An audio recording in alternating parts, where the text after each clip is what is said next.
বাসায় কেউ আছেন? জি বলুন। আমাদের খুব ক্ষুধা লেগেছে। আমার নাম ভালোবাসা।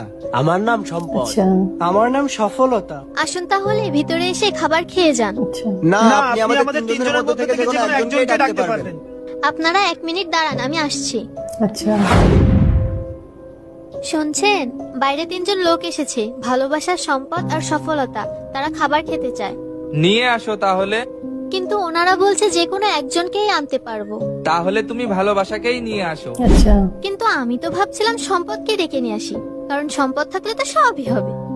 না, তুমি ভালোবাসাকেই ডেকে নিয়ে আসো। আচ্ছা ঠিক আছে, আপনাদের মধ্যে যে ভালোবাসা সে আমার সাথে আসুন। এ কি, দেখুন, আমি তো একজনকে আসতে বলেছি, কিন্তু এখন তো 3জনই চলে এসেছে।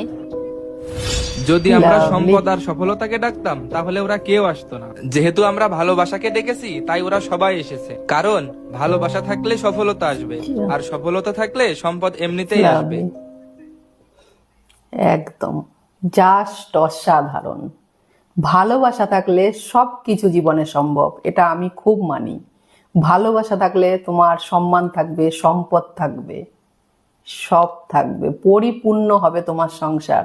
আর যে সংসারে ভালোবাসা নেই সেখানে কিছুই থাকে না, বিশেষ করে মা লক্ষ্মীই থাকে না। ভালোবাসার সংসার সুখের সংসার। সংসার সুখের হয় বলে রমণীর গুণে, কিন্তু সংসার সুখের হয় আমি মনে করি দুজনেরই গুণে। দুজনের মধ্যে প্রচুর ভালোবাসা থাকা উচিত। লাভলি। ভালোবাসা ভালোবাসে শুধুই তাকে, ভালোবেসে ভালোবাসায় বেঁধে যে রাখে। লাভলি।